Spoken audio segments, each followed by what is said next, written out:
인사해 봅시다. 잘 오셨습니다. 은혜 받읍시다. 졸지 맙시다. 네. 어, 올해 첫 시작하면서 시작하기 전에 담임 목사님이 작년에 이제 교육부서 대대적인 변동을 해 주셨죠. 그래서 이제 교역자들이 다 이동을 했습니다. 저는 다 너무나 우리 성도님들이 사랑하시는 중등부를 맡게 되었습니다. 참 좋더라고요. 그 얘기를 듣는데요. '아 앞으로 할 일이 참 많겠구나.' 참 좋더라고요. 어 참 고민이 많이 됐습니다. 저희 인제 첫째 아들이 있기도 하고 또 그리고 이제 중등부 애들이랑 '아 얘네들이랑 어떤 접촉점을 가질까.' 이렇게 고민이 많이 됐습니다. 우리 강도사님이 너무 열심히 하셔서 우리 중등부 아이들 뭐 예배 잘 드리게 하고 또 많이 부흥하고 성장하는 그 공동체를 어떻게 또 바톤 터치 받아 가지고 해 나갈 수 있을까 고민이 참 많이 됐어요. 어 물론 이전 교회에서 제가 이제 중고등부 이제 같이 거기 있었던 그 부서 같이 있었거든요, 이전 교회에서는요. 그래서 한 2년 정도 제가 사역을 거기서도 한번 해 봤습니다. 근데 이제 그때랑은 상황이 달라요. 거기는 이제 고등부랑 같이 있었고 제가 2년 정도 지도를 해 보니까 이 중등부 애들은 귀를 우선 닫고 고개 숙이고 말씀을 잘 안 듣는데 고등부 애들은 그래도 관심 있는 애들은 좀 이렇게 듣고 이렇게 관심을 보이고 눈이 반짝반짝하는 게 보이니까 그 아이들 보면서 말씀을 전했던 기억이 났어요. 근데 이제 우리 교회는 순수하게 이제 외계인 같은 우리 중등부 애들만 딱 있는 그런 자리였습니다. 그래서 우리 첫 회의를 하는데 이제 어 집사님 중 한 분이 우리 선생님 분 중에 한 분이 얘기를 하더라고요. "목사님 예배를 드리실 때 놀라지 마시라고 저한테 얘기를 하시더라고요. 우리 아이들이 어 말씀을 잘 안 듣습니다 기본적으로. 그런데 다 들어요. 안 들 그러니까 상처받지 마시라고 저한테 얘기를 하시더라고요. 물론 이제 제가 이 강단에 이제 많이 서 보고 이제 말씀 이렇게 많이 같이 나누는 어떤 공동체에 같이 있다 보면은 그런 일들이 부지기수기 때문에 막 그런 일들 벌어지고 막 옆에서 막 떠들어도 막 전하기도 해요. 그래서 이제 어려움 그것 때문에 어려움을 겪지는 않았는데 처음에 중등부 딱 맡으면서 첫 예배를 드리기 전부터 문제가 생기기 시작했어요.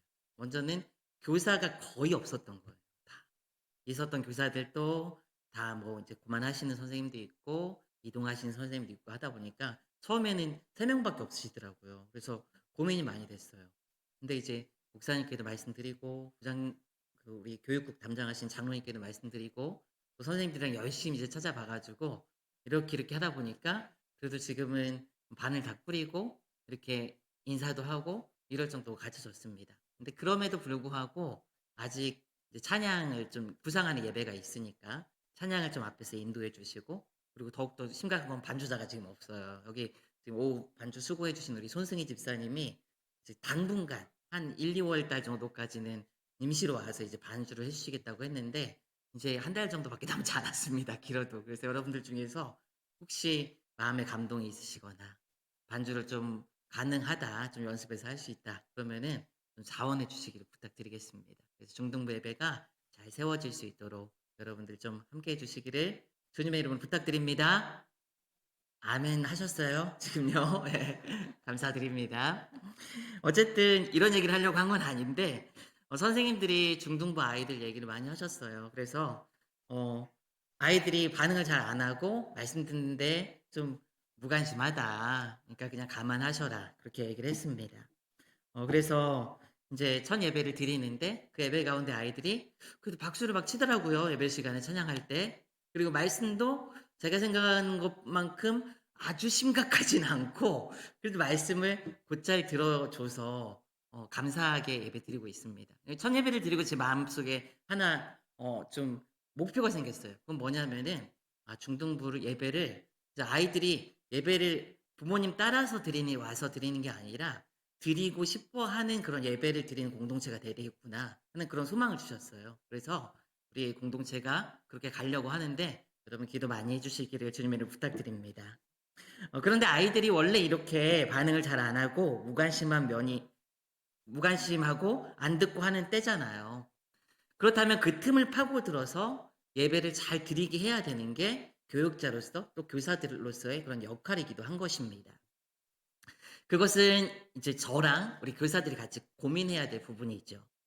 어 그것이 바로 우리에게 오신 주님의 모습이기 때문이에요.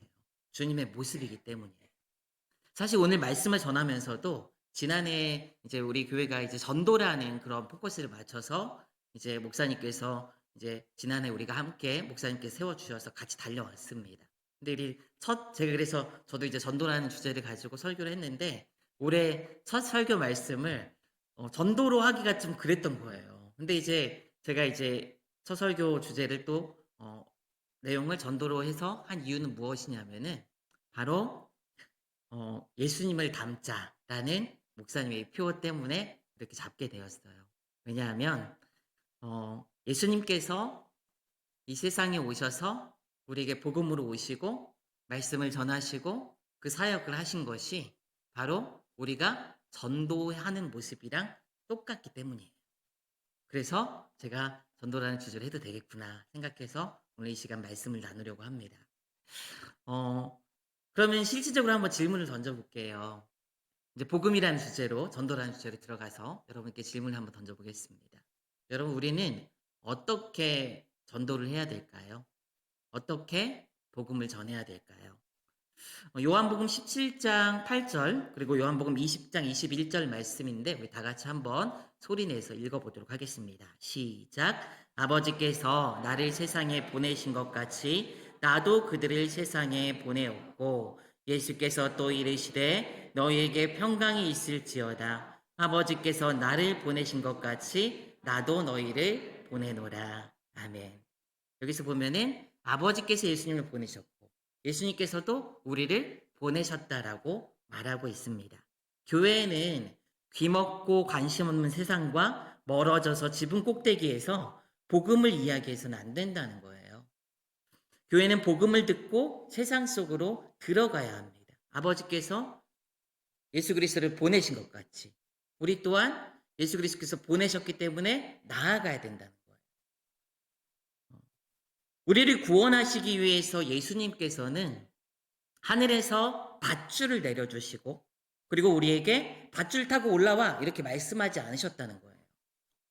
우리가 사는 세상 속에 들어오셨습니다. 말씀이 하늘에서 막 들려오고 그것에서 마치 안내방송처럼 야 너희들 밧줄 타고 올라오고 여기까지 와야 돼 이렇게 그냥 말씀하지 않으셨다는 거예요. 성경은 분명히 이야기합니다. 말씀이 육신이 되었다라고 말씀하고 있습니다. 우리 가운데 거하셨다. 주님께서는 세상에 잠시 오신 것이 아닙니다. 슬쩍 왔다가 그냥 돌아가시지 않으셨어요. 세상 속에 우리 가운데 머무셨습니다. 하나님의 영광을 볼 수 있도록 하셨어요. 또한 교회의 주류에서 벗어난 세리와 죄인들의 친구가 되셨죠. 저주받았다고 여겨지는 문둥병자들을 만져주시고 또 몸을 파는 여자들을 외면하지 않으셨다는 거죠. 죄로 인해서 혼란하고 어그러진 인간 상황을 주님께서는 그대로 떠맡으셨습니다. 주님께서는 철저히 우리와 동일하게 되셨어요. 동일하게 되셨어요. 사람인 우리와 동일하게 되셨어요. 오늘 목사님 말씀도 오전에 말씀도 그랬죠. 혈과 육을 그대로 믿고 우리 가운데 함께 거하셨어요. 주님께서는 오셔서 그대로 스스로 육신이 되신 주님께서는 죽음을 통해서 죄로 삼으신 바 되시고 또 그리고 저주를 받은 바 되셨습니다. 우리 한번 이 부분 말씀 한번 읽어보겠습니다. 고린도후서 5장 21절, 갈라디아서 3장 13절 말씀인데 이어서 한번 읽어볼게요. 시작. 하나님이 죄를 알지도 못하신 이를 우리를 대신하여 죄로 삼으신 것은 우리로 하여금 그 안에서 하나님의 의가 되게 하려 하심이라. 갈라디아서입니다. 시작. 그리스도께서 우리를 위하여 저주를 받은 바 되사 율법의 저주에서 우리를 속량하셨으니 기록된 바 나무에 달린 자마다 저주 아래 있는 자라 하였습니다. 아멘.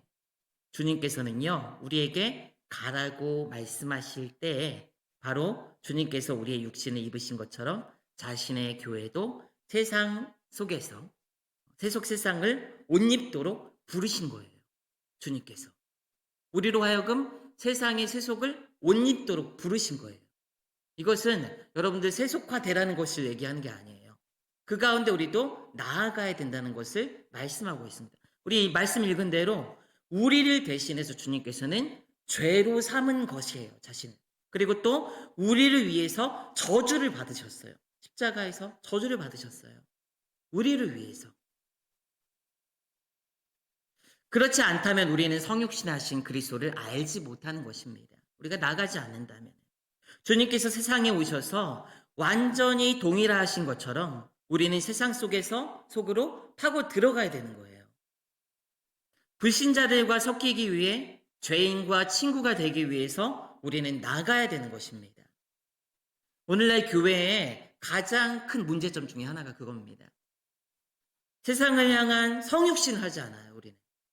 예수님께서 우리를 구원하시기 위해서 성육신 하셔서 우리를 구원하셨는데 우리는 세상을 향해서 성육신하는 노력을 하지 않는다는 거예요.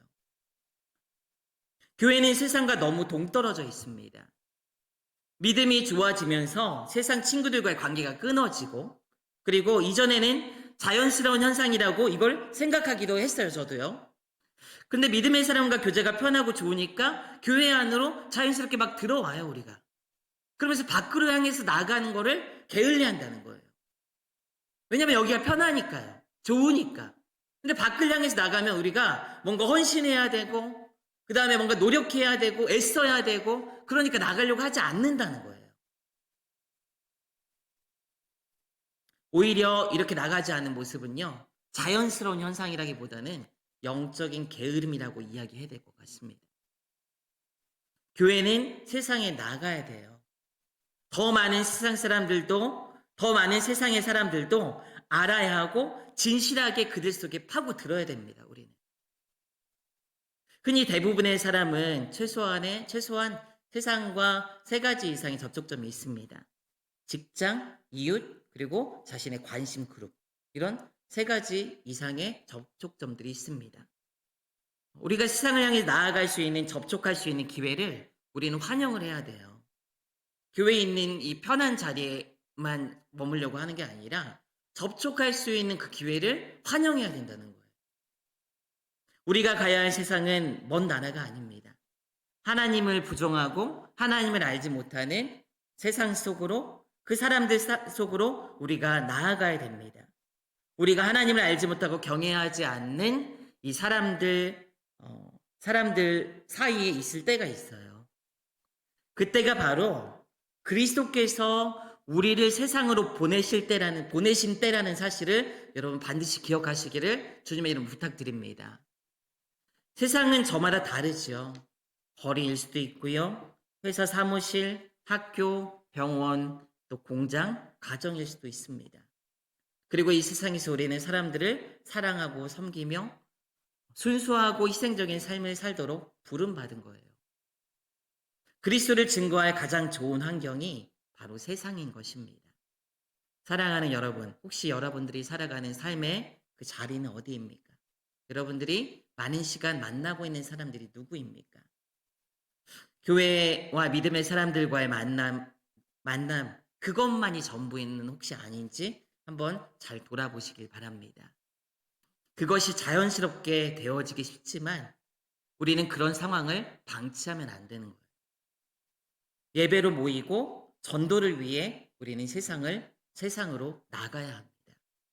한번 따라해 봅시다. 예배로 모이고 세상으로 나아가라. 이게 그리스도인들의 2가지 삶의 모습인 거예요. 그 자리가 마땅치 않다면, 그 세상의 자리가 나에게 떠오르지 않고 내가 그 자리가 없다면은 여러분 기도하셔야 되는 거예요. 이거는 하나님, 제가 갈 수 있는 그 자리를 하나님 찾을 수 있도록 하나님 역사해 달라고 기도하면서 적극적으로 찾아가야 합니다. 왜요? 이것이 주님께서 이 땅에 오신 방법이기 때문에, 우리를 구원하신 방법이기 때문입니다. 우리가 이렇게 그리스도와 같이 세상을 옷 입고 복음을 전할 때 피해야 할 2가지 극단적인 모습이 있습니다. 그건 무엇이냐면, 첫째가 말씀 전하는 거 없이 그냥 동일화만 하는 거예요. 그 자리에만 있는 거예요. 그냥 이것은 피해야 돼요. 아무런 말도 하지 않고 사람들을 그리스도께로 인도하고자 하는 의도도 전혀 없는 상태로 그저 세상 사람들 가운데 함께 있는 것, 이건 피해야 됩니다. 물론 그들 사이에 그리스도인들이 없는 것보다는 낫죠. 그들에게 좋은 본을 보이면서 있는 것이 없는 것보다 낫습니다. 그러나 믿음은 복음을 들음에서 나는 것임을 우리는 기억해야 합니다. 믿음은 복음을 들음에서 나는 거예요. 보는 거에서 그치는 게 내가 하나님 말씀대로 살아가는 걸 보는 데서 그치는 게 아니라 그게 작동해서 역사하려면은 들음이 있어야 되는 거예요. 말씀을 들음이. 그냥 동의라만 해서는 안 된다는 거예요. 그래서 디모데후서 4장 2절에서도 이렇게 얘기합니다. 너는 말씀을 전파하라. 때를 얻든지 못 얻든지 항상 힘쓰라. 이 말씀을 기억하면서 우리는 복음을 전해야 됩니다. 둘째로 피해야 하는 것은 무엇이냐면요. 사람들과 동의라 없이 복음만 선포하는 거예요. 복음만. 복음을 들을 사람들의 문제를 이해하려고 노력하지 않고 즉각적인 해결책만 그냥 제시하려고 하는 거예요. 마치 욥의 친구들 같은 경우라고 보면 될 것 같습니다. 우리는 욥의 세 친구가 욥에게 충고한 이야기를 욥기에서 보게 되죠. 그리고 그들은 하나님께 나중에 책망을 들어요. 그런데 한번 여러분 잘 보세요. 욥의 세 친구들이 욥에게 이야기한 그 말이 틀린 말이었을까요, 여러분? 틀린 말이었을까요? 다 틀린 말이었을까요? 다 틀린 말은 아니에요. 그 안에 진리가 있고요. 그 안에 하나님의 성품들이 담겨 있고 그 안에 복음들이 있습니다. 그런데 욥의 세 친구들은요.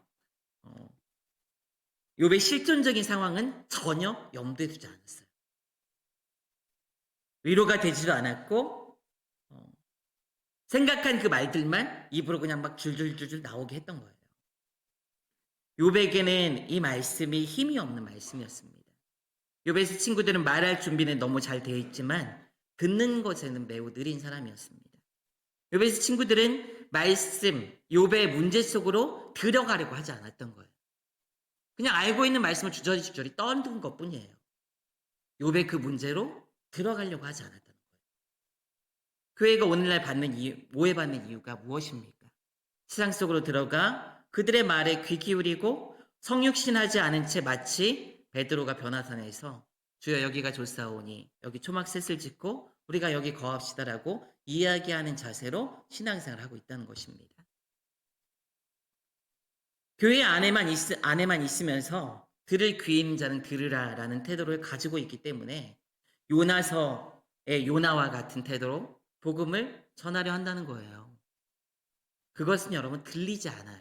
물론 하나님께서는 때로 요나와 같이 불순종하는 이 선지자들도 사용하십니다. 그래서 니느웨 성이 회개하죠. 삼손과 같은 불의한 사사도 하나님께서 사용하세요. 삼손을 통해서 하나님께서 이스라엘 구원의 역사를 이루시죠. 역사하시죠. 그런데 그건 하나님의 역사인 거예요. 하나님 앞에 쓰임받는 그 태도를 우리가 똑같이 취하면 안 된다는 거예요. 하나님께서는 잘 못하는 존재들을 사용하시고 부족한 존재들을 사용하셔서 하나님의 은혜를 베푸시는 분이십니다. 하나님의 역사죠. 우리는 더 헌신하고 더 열심을 품고 더 주님 사랑해서 세상에 들어가서 그들과 함께 하려고 끊임없이 노력해야 된다는 거예요. 제가 중등부를 맡으면서 가장 고민을 많이 하고 또 앞으로 해나가야 할 부분이 이거라고 저는 생각을 했어요. 아이들에게 들리는 설교, 그리고 아이들이 들을 수 있고 아이들이 집중할 수 있게 말씀을 전해야 되겠구나, 이런 고민을 많이 했어요. 지금도 이제 몇 주 안 됐지만은 매주마다 고민을 많이 해요. 어떻게 할까? 근데 이렇게 고민을 하니까 아이들이 듣게 되더라고요. 그 말씀을. 귀 닫고 있는 애들이 눈을 떠요. 엎드려 있는 애들이 등을 핍니다. 그리고 반응을 하더라고요. 아무리 좋은 것을 담고 있고 몸에 좋다고 해서 몸에 좋다고 해도 먹을 수 없을 정도로 형편없이 제공되는 음식은 도태되고 팔리지 않습니다. 말씀도 그래요. 복음도 그렇습니다. 가장 귀한 것이라면은요, 가장 좋은 것이라면은 그것을 들을 수 있게, 먹을 수 있게 우리는 해나가야 되는 거예요. 그게 사역자로서의 저의 의무입니다. 제가 해야 되는 것이고요. 그것이 주님이 우리에게 복음으로 오신 방법이기 때문입니다. 중세시대의 캔터베리 대감독 중에 한 명이 이렇게 말했어요. 우리는 애정 어린 동정심을 가지고 밖으로 나아가서 의심하는 자들의 의심 속에, 의문을 지닌 사람들의 질문 속에, 갈 길을 잃은 사람들의 고독 속에 우리 자신을 던져야 합니다. 이렇게 말했다고 합니다. 이 말을 우리는 기억하기를 원합니다. 그러면 이제 우리는 이렇게 복음을 가지고 세상에 들어갈 때 주의해야 될 것이 있는데 그거 한번 살펴볼 필요가 있습니다. 첫째는요, 세상에 나아가지만 여러분 동일화해야 되지만은 그 가운데 함께 있어야 되지만요, 구별돼야 되는 거예요. 그 가운데서. 교회가 세상 속으로 들어가 동일화하는 것은 굉장히 중요합니다. 반드시 해야 돼요. 꼭 필요하고 해야 합니다. 그렇지만 그렇게 세상과 동일화하는 가운데 우리는 교회가 교회이기 때문에, 우리가 성도이기 때문에, 하나님의 자녀이기 때문에 절대로 포기하면 안 되는 게 있어요. 동일화되는 것을 포기하면 안 돼요. 혼돈하면 안 돼요. 누가복음 14장 34절부터 35절까지 말씀을 한번 읽어보도록 하겠습니다. 시작. 소금이 좋은 것이나 소금도 만일 그 맛을 잃으면 무엇으로 짜게 하리요. 땅에도 거름에도 쓸데없어 내버리느니라. 들을 귀가 있는 자는 들을지어다. 아멘. 그리스도인들은 죄인들의 친구여야 하지만 동시에 죄에서 떠나야 합니다. 죄인들의 친구가 되어야 되지만은요, 죄에서는 떠나야 되는 거예요. 세상이 죄인처럼 살면 우리를 그냥 비웃고 가볍게 여깁니다. 왜냐하면 세상이 이런 태도를 취하기 때문이에요. 누가복음 7장 34절입니다. 함께 읽습니다. 시작. 인자는 와서 먹고 마심에 너희 말이 보라 먹기를 탐하고 포도주를 즐기는 사람이요 세리와 죄인의 친구로다 하니라. 여러분, 이게 세상이 주님께 가졌던 그런 자세였던 거예요. 주님도 이렇게 평가를 했어요. 근데 그 가운데서 그들하고 똑같이 지내요. 그냥 그것만 있어요. 그러면은 우리를 더 안 좋게 보지 않겠어요, 여러분? 세상이 그렇게 볼 수밖에 없는 거예요. 그리스도인들은 구별돼야 돼요. 세상 가운데 있어야 되지만 구별돼야 돼요. 왜냐하면 원래 우리의 주님께서 거룩하고 의로운 분이시기 때문이에요. 원래. 히브리서 7장 26절 말씀입니다. 한번 읽어보겠습니다. 시작. 이러한 대제사장은 우리에게 합당하니 거룩하고 악이 없고 더러움이 없고 죄인에게서 떠나 계시고 하늘보다 높이 되시니라. 주님이 어떤 분이세요? 거룩하고 악이 없고 더러움이 없고 죄인에게서 떠나 계시고 하늘보다 높이 되신 분이다. 완전히 구별되신 분이세요, 세상과. 우리가 세상 가운데 있어야 되지만은 세상 가운데 있어야 되지만 죄에서는 떠나야 되는 거예요. 그래서 우리는 세상 속에 있지만 동시에 세상에 속하지 말아야 합니다. 이것을 존 스토트 목사님은 뭐라고 표현했냐면요, 거룩한 세속성이라고 표현했어요. 세속성인데 거룩하다는 거예요. 그들 가운데 있는데 거룩해야 된다는 거예요. 구별돼야 된다는 거예요. 세상에 있지만 세상에 속하지 않은 자로서 거룩함을 드러낼 때 세상은 우리가 가진 복음에 더 관심을 가지게 되는 줄 여러분 믿으시기 바랍니다. 그것이 복음을 전하는 우리들이 가져야 되는 모습이에요. 복음의 진보를 막는 가장 치명적인 적은 그리스도인들의 일관성 없는 태도입니다. 디도서 1장 16절 말씀 우리 다 같이 한번 읽어보겠습니다. 시작. 그들이 하나님을 시인하나 행위로는 부인하니 가증한 자요 복종하지 아니하는 자요 모든 선한 일을 버리는 자니라. 아멘.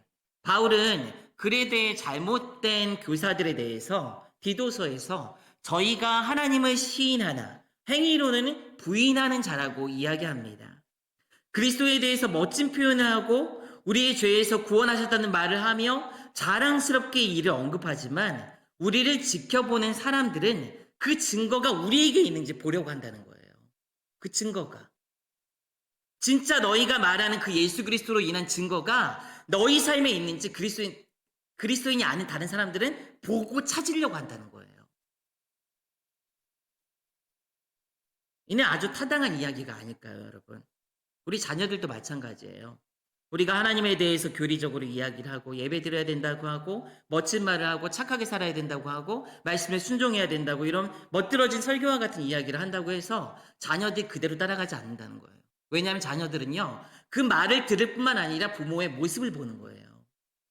그 말보다도 부모의 모습을 보려고 한다는 거예요. 진짜 부모님 입에서 나오는 그 말이 사실이라면은 그렇게 사는지 보려고 한다는 거예요. 우리가 생각하는 것보다 훨씬 더 많은 경우에 사람들이 거부하는 것은 참 되신 그리스도 자체가 아니라, 참 되신 그리스도 자체가 아니라 그리스도인들 속에 보이는 그리스도입니다. 그리스도를 거부하는 게 아니라 그리스도인들 안에 있는 그리스도를 보는 거예요. 그걸 거부하는 거예요. 왜냐면 일관성이 없으니까. 말과 행동이 다르니까. 그리스도인의 최상의 증거는 그리스도인의 삶으로 증거하는 것입니다. 복음이 정말로 믿을 만한 것이라면 그것은 마땅히 열매로 나타나야 되는 줄 여러분 믿으시기 바랍니다. 이것이야말로 교회를 비난하는 자들, 힐난하는 자들의 그 무지를 잠잠하게 할 거예요. 교회가 구속받은 공동체로 진정한 모습을 보여주는 것은 그 어떤 복음의 전도의 방법보다 강력함을 여러분 믿으시기 바랍니다.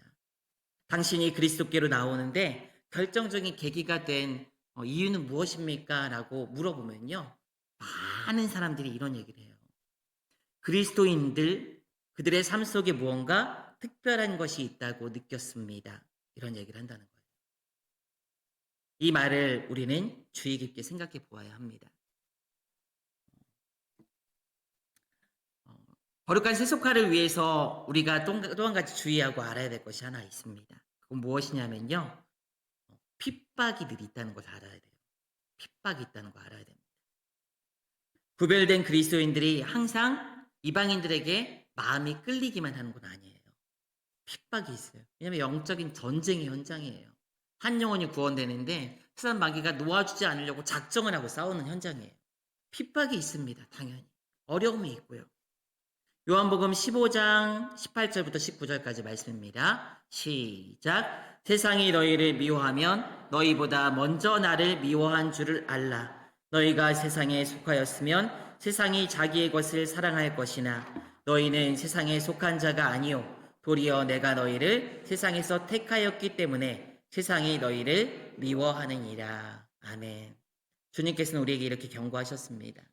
세상으로 보냄받은 세상 속에서 사신 그분 자신이 세상에 속한 자가 아닌 거로 세상이 미워했다. 그리스도와 세상의 관계, 그리스도인과 세상의 관계를 언급하고 있는 거예요. 특히 너희가 세상에 속하였으면 세상이 자기의 것을 사랑할 터이나 너희는 세상에 속한 자가 아니요 도리어 내가 너희를 세상에서 택하였기 때문에 세상이 너희를 미워한다. 이 말을 여러분 새겨 들으시기 바랍니다. 세속적이고 죄된 모습으로 미움받는 것이 아니라 그리스도의 복음으로 인한 미움과 어려움은 영적인 이 전투의 현장에서 당연히 있는 일임을 여러분 기억하고 영적으로 마음을 무장할 수 있는 여러분들 되시기를 주님의 이름으로 부탁드립니다. 이 말을 기억합시다. 고난은 선교의 결과가 아니라 어떤 면에서는 선교의 절정이다. 이런 말이 있어요. 고난 자체가 선교의 절정이라는 거예요. 절정. 가장 찬란하다는 거예요. 그때가. 가장 찬란하다는 거예요. 그리스도의 죽음에서 우리는 생명을 받았잖아요. 십자가에서 죽으심으로 말미암아 우리는 구원을 받았잖아요. 그 고난이 있는 곳이 생명의 자리였다는 거예요. 그래서 절정이라는 것입니다. 그렇게 순환이 있는 곳에 미움과 어려움이 있는 곳에 지금 생명이 태동하고 있는 거예요, 여러분. 그 자리에 하나님의 역사가 있는 거예요. 그거를 두려워하기보다는 그 자리를 영적으로 이겨내고 믿음으로 복음을 전할 수 있는 믿음의 사람들 되시기를 주님의 이름으로 축원드립니다. 그러면 성도들만 이 동일화를 통해서 복음을 전해야 될까요? 그렇지는 않습니다. 교회 전체가 등대가 되어서 복음의 빛을 비춰야 합니다. 믿음의 교제를 통해서 주님께서는 교회를 선택하셔서 그분의 메시지를 증거하도록 하셨어요. 이 책임은 어떤 교회에도 예외가 될 수 없습니다. 그러면 각 교회가 복음을 전하는 것은 어떻게 할 수 있을까요? 먼저는요, 여러분 교제를 잘 하셔야 돼요. 여러분들 안에 있는 그 믿음의 교제를 잘 하셔야 돼요. 진짜 잘 하셔야 돼요. 교회는 구속받은 죄인들의 모임이며 하나님의 소유된 백성으로 하나님의 사랑을 받아서 그 사랑을 나누는 특징이 배어 있습니다. 교회라는 공동체가 그래요. 사랑을 받아서 사랑을 나누는 게 배어 있는 공동체가 교회의 원래 속성이라는 거예요. 사람들이 그리스도께 끌리는 계기는요, 그리스도인들 개개인의 모험도 있지만은 교회 공동체 안에서 나누어지는 그 사랑에 끌리기도 합니다. 그 사랑에. 구역 모임 안에 누군가가 초대되어가지고 전도되는 경우가 굉장히 많아요. 그 소그룹 안에 누군가가 와가지고 우리가 말씀을 나누고 함께 기도하고 함께 위로하고 함께 같은 곳을 바라보고 나아가는 그 모습에 도전받고 위로받고 회심하는 분들도 굉장히 많다는 거예요.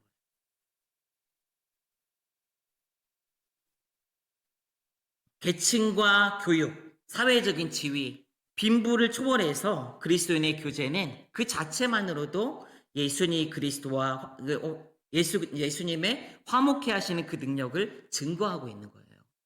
여러분 구역 모임 잘하고 계시죠? 안 하십니까? 잘하시길 부탁드리겠습니다. 그 안에 기대감을 갖고요. 구역원들 사랑하는 마음으로 함께 뜨겁게 모이시길 바랍니다. 그 안에서 하나님께서 복음의 역사를 일으키신다는 것을 여러분 기억하시기를 부탁드리겠습니다. 믿음의 교제를 잘 해나갈 때 그것이 예수를 믿지 않은 자들에게 하나님의 역사로 나타나는 사실을 꼭 기억하시기를 주님의 이름으로 부탁드립니다. 복음은 원수된 것을 폐하시고 또 유대인과 이방인을 한 몸으로 연합시킬 수 있었습니다. 이것이 기적이에요. 복음으로 인해서 오늘날에도 인종과 계층의 간격을 넘어설 수가 있어요. 복음으로 인해서. 복음으로 인해서 오늘날에도 우리는 이러한 것들을 경험할 수가 있습니다. 우리가 서로 사랑하면 사랑하면 세상이 교회 안에서 이 교회 안에서 교회 공동체 안에서 하나님을 볼 수 있게 돼요, 여러분. 하나님을 볼 수 있게 돼요. 근데 여러분 이게 굉장히 중요한 말이에요. 우리가 사랑하면 우리 공동체 안에서 세상이 하나님을 알지 못하는 사람이 하나님을 볼 수 있게 돼요, 여러분. 그게 중요한 사실이에요. 왜 중요한 사실이냐면요.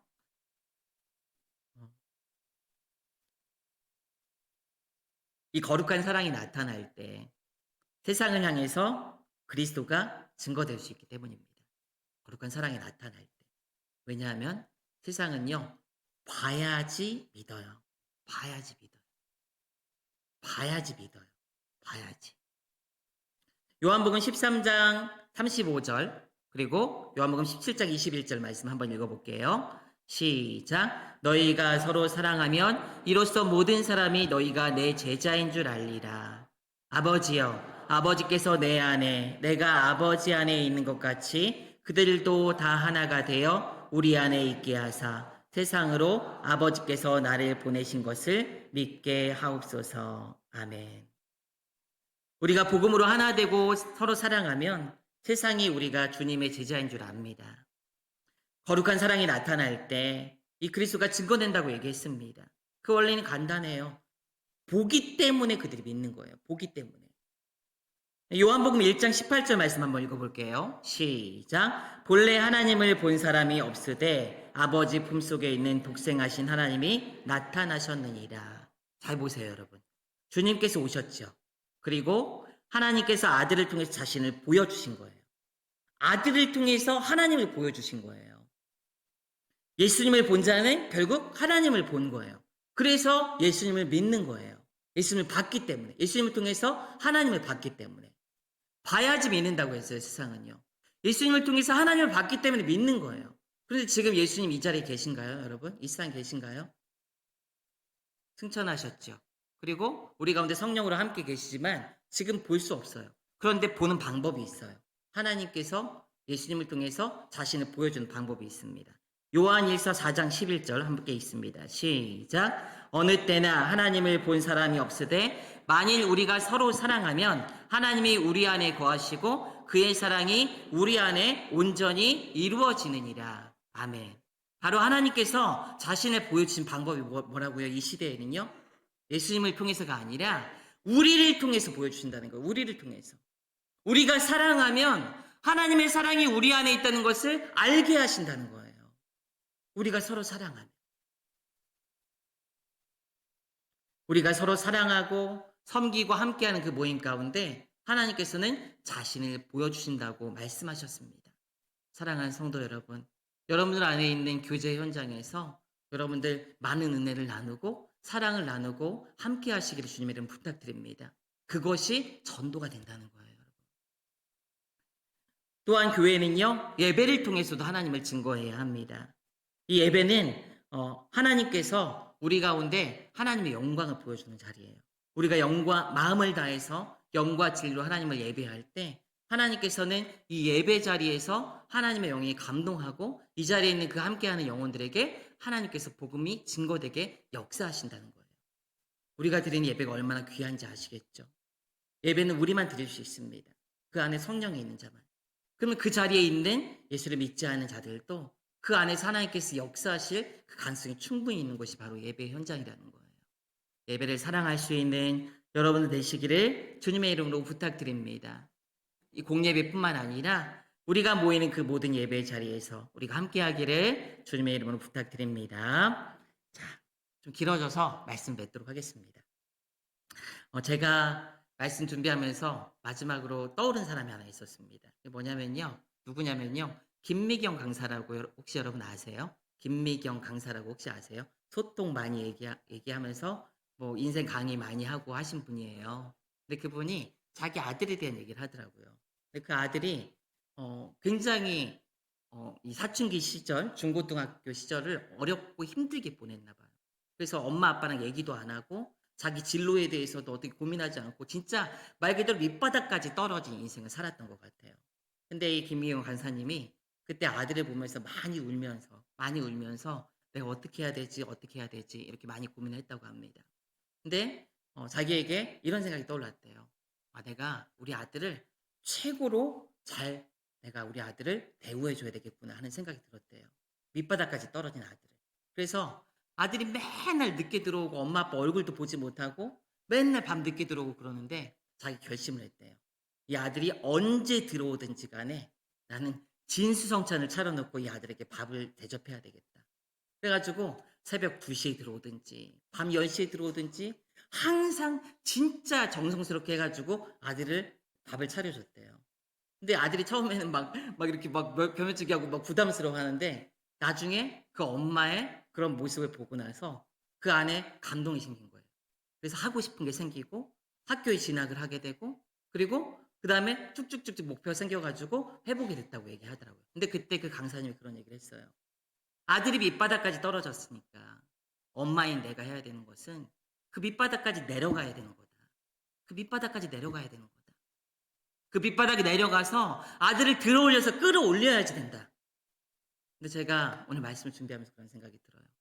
하나님께서 그렇게 우리 가운데 오셨다는 거예요. 하나님께서. 하나님은 아까 말씀드렸다시피 위에서 올라와 이렇게 얘기하지 않으셨어요. 줄잡고 올라와 얘기하지 않으셨어요. 우리 가운데 내려오셔서 우리보다 더 낮은 죄인의 자리까지 내려가셔서 그 자리에서 우리를 위해서 죽으셨습니다. 그 모든 것들을 우리에게 다 주셨어요. 가장 인간의 삶 중에서 가장 밑바닥까지 가셨어요. 그리고 우리를 끌어올려서 하나님의 자녀가 되는 권세까지 하나님께서 주신 겁니다. 우리가 이 사실을 안다면은 복음을 전하는 우리의 태도가 어떠해야 되는지 우리가 한번 잘 생각해 봐야 될 것입니다. 그들 자리에 내려가서 그리스도와 같이 성육신한다는 그런 마음을 가지고 그들 가운데 함께하면서 하나님의 사랑을 전하고 그들을 섬기고 예수 그리스도를 전할 수 있는 우리 모두가 되시기를 주님의 이름으로 부탁드립니다.